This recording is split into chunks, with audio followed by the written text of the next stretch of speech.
समस्त धन्यवाद समस्त नमस्कार आम आसंता फेब्रुआरी 3, 4, 5 सुनापुर बेलाभूमि महोत्सव आयोजन करने को जाऊँ को भव्य करने आम आज प्रेसमिट आम डाकिलु आपण माध्यम समस्त सूचना जीव यही कार्यक्रम जमी समस्ते पहुंचे परिवार सहित यार मजा ने सुनापुर बेलाभूमि महोत्सव ये 3 दिन जाकर आम गंजाम जिला चिकिटी एवं आमर राज्य रे जो कला संस्कृति अच्छी स्थानित होगी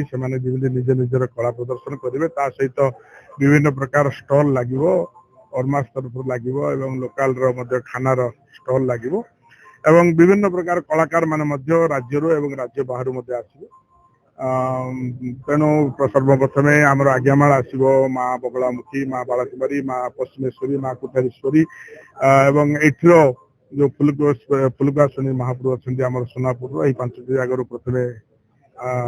आज्ञामाल आसो समुद्र आरती आ 3 दिन जाक आमर आम मान्यगण्य मंत्री मान्यगण्य विधायक माने समस्ते आसवे पहुंचे जोगदेवे तेणु मु आपण माध्यम आपण को अनुरोध रोचे समस्त सहयोग करी गणमाध्यम जनसाधारण सहयोग कामना करुच्ची सुनापुर बेलाभूमि महोत्सव को भव्य करने समस्त को अनुरोध रखुच्छी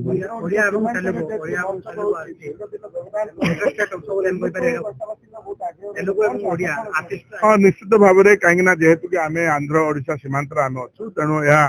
आंध्र ओडिशा समस्त माने मिलमिशिकी जेहेतु आंध्र प्रदेश विधायक आसवे इच्छापुर बी अशोक बाबू आसवाई सहमति प्रकाश कर तेलुगु भाई माने पड़िशार आसवे समस्ते तो निश्चित भाव में ये गोटे 2 राष्ट्र माने जोटा कि आंध्र एवं ओडिशार इंटरेस्ट कार्यक्रम कहले अत्युक्ति हो ना तेणु से स्टार कमेडियन जे कि आमर मोहम्मद अली बाबू से आसवाई सहमति प्रकाश कर तेलुगु स्टार आ तेलुगु सिंगर आसवे सहित ओडिया सीमा पंडा आसवे सुज्ञानी महापात्र ट्रुप आसवे सूर्यमयी आसवे समस्त शैलेन्द्र शिवानी समस्त आसवार कार्यक्रम रही तेणु यही सुनापुर बेलाभूमि महोत्सव विधायक आसवा मोर प्रथम कार्यक्रम तेणु आपको भव्य करने प्रचेषा चली तेणु किसी जदि भूल भटका रही माध्यम त्रुटि मार्जना करी ए कार्यक्रम को भव्य करने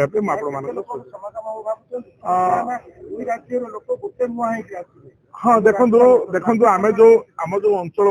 सुरल सोनापुर कोतुरु एक्सिंगी ये जो झाटीपदर ये अंचल बहुत बड़ अंचल यही अंचल समागम हवा सहित आंध्र प्रदेश विभिन्न आमर कोण अनुकोण लक्षाधिक लोक समागम होवार आशंका रही माने निश्चित भाव में आसवे आ तेणु ए समस्त सहयोग आईन श्रृंखला आरंभ कर प्रशासन आरंभ कर समस्त सहयोग कार्यक्रम को सहयोग करें पास आम कौन सी परिस्थिति विभ्रांति न हो समस्त सामान व्यवस्था करूँ केवल सामाजिक बंधु मान जमी समस्त बसी आपण मैंने कार्यक्रम को प्रसार करने आम ये करने सहित किसी ये सीमित रखिक आम दिन सर्वजन विदित करने गोपालपुर बेलाभूमि महोत्सव सरला जिला स्तर में गोटे एक्सटेंडेड सेलिब्रेशन होगा जाऊँगी समस्त खुशीर विषय सोनापुर बेलाभूमि 3 दिन धरी महोत्सव आयोजन करा फेब्रुआरी 3 तारिख आरंभ करी फेब्रुआरी 5 तारिख पर्यंत स्थानीय एवं ओडिशा राज्य बाहर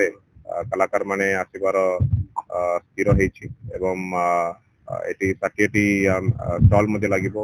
मीना बाजार लागिबो एवं चिकिटी अंचल एवं पाखापाखि थिबा ब्रह्मपुर गोपालपुर एवं इच्छापुर अंचल रो अधिक संख्या लोक माने आसिबार संभावना रही समस्त टूरिस्ट पर्यटक मानक पई एटी तांकर स्मूथ मूवमेंट ट्रैफिक मूवमेंट सब नजर रखिकी विभिन्न पदक्षेप नहीं जाइए पार्किंग फैसिलिटीज गुड़ा लोकल टीम वीडियो तहसीलदार टीम पूरापूरी सहयोग कर समस्त लाइन डिपार्टमेंट अवदान रहा समस्त को जहाँ स्पेसिफिक ड्यूटीज दि जाए आरंभ कर आशा करूँ स्थानीय लोककला एवं स्थानीय जो एसएचजी माँ मैंने सामग्री बिक्री करने एटा निश्चित गोटे सुवर्ण सुजोग यही बोली आम विभिन्न अंचल लोक नहीं लोक महोत्सव करमती दीर्घ दिन तले आप जानते मारदारे गोटे लोक महोत्सव होता आम जिले में पर्यटन क्षेत्र गुड़ाक ये महोत्सव जरिया प्रसिद्धता बढ़ी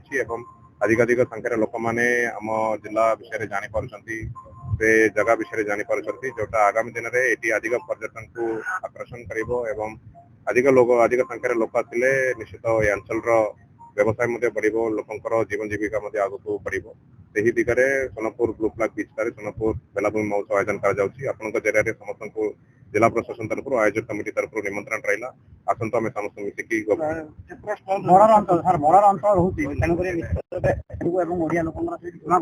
निश्चित भाव जेहेतु सोनापुर हूँ ओडिशा एवं आंध्र प्रदेश पूरा सीमार अच्छु ये अधिक मात्रा तेलुगु खाइबा लोक को दृष्टि रखिकी तेलुगु कलाकार मानक निमंत्रण आम जनाइछु एवं आंध्र प्रदेश मान्यवर विधायकगण इच्छा प्रकाश करछंती सामिल होगा निश्चित आम दुईटा स्टेट ओडिशा एवं आंध्र प्रदेश गोटे भल मंच रही आशा कर स्टल आयोजन हम जो SHG stall food stall 20 food stall रही एवं 10टी डिपार्टमेंटल स्टल जोटा विभिन्न योजना विषय लोक अवगत करने निमंते 60 स्टल मीना बजार एवं स्टेज बड़ मंच 60 मंच जो कलाकार मैंने कला प्रदर्शनी वाटर स्पोर्ट्स ये सोनपुर आगु चली जो मैंने दिन बेले आसवे मेला बुली पारे और वाटर स्पोर्ट्स में सामिल हो पारे ब्लू फ्लैग बीच बहुत सुंदर करी ब्लू फ्लैग बीच उपभोग करें एवं टाइमिंग आम प्रतिदिन 4:30 5 आरंभ कर राति पर्यंत।